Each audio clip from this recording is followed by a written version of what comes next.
Okay friend, இன்றைக்கி என்ன செய்ய போகிறோம் பார்த்தீங்கன்னா சைவ கோழி கிச்சாப் நம்மள வரும் செய்வோம். இது பாருங்க கிச்சாப் எப்படி செய்கிறோன்னு. சைவ கோழி கிச்சாப். ஓகே, இஞ்சி இந்த மாதிரி நறுக்கிக்கங்க. இஞ்சி வந்து ஒரு பீஸ் எடுத்து நறுக்கியிருக்கேன், சின்ன பீஸாக. இது வந்து 8 பூண்டு எடுத்து நறுக்கியிருக்கேன். ஒரு பெரிய வெங்காயம் நல்லா இந்த மாதிரி நறுக்கிக்கங்க.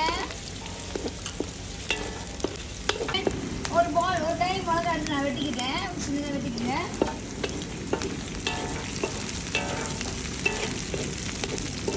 அதுக்கப்புறம் என்ன போடணும் பார்த்தீங்கன்னா,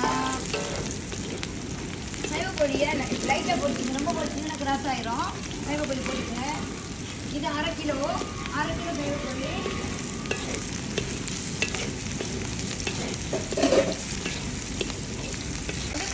என்னென்னு பார்த்தீங்கன்னா, சோயா சாஸ் இந்த கரண்டியில் ஒரு கரண்டி எடுத்துருக்கேன். எப்பங்க சோயா சாஸ் கிச்சா ஒரு கரண்டி. அதுக்கப்புறம் கட்டி கிச்சா கரண்டியில் 3 கரண்டி ஊற்றுறேன்.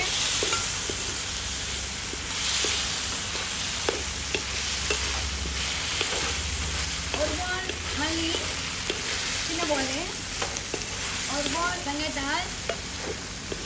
இது மாதிரி கிளறுங்க. பார்த்தீங்களா, கிச்சா ஊற்றினோடனே கலர் அழகாகிடுச்சு. செசமி ஆயில் இங்கே பாருங்கள், இந்த போத்தை செசமி ஆயில் கொஞ்சம் ஊற்றுங்க. அது ரொம்ப வாசனையாக இருக்கும், பிள்ளைங்களுக்கு பிடிக்கும். கொஞ்சம் ஊற்றிக்கோங்க. அதுக்கப்புறம் இப்போ நம்ம சைவ கோழி கிச்சா இறக்க போகிறோம். வெங்காயம் கொஞ்சம் போட்டுக்கோங்க, நல்லா குண்டு குண்டாக வெட்டிக்குங்க. அதுக்கப்புறம் அழகுக்கும் சரி ருசிக்கும் இந்த பழுத்த மிளகாவை சின்னதாக நறுக்கியிருக்கேன்.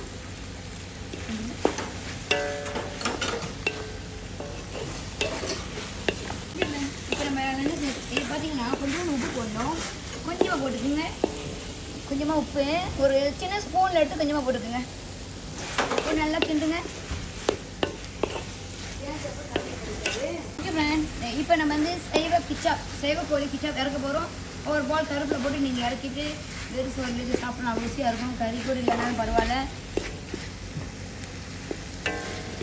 நல்லா அந்த மாதிரி கிண்டிட்டு நீங்கள் சாப்பிட்லாம். ரொம்ப ருசியாக இருக்கும். சைவ கோழி சிக்கன் கிச்சாப் ரெடி. நன்றி. ரெஸ்டாரண்ட் ராஜேஷ் இப்போ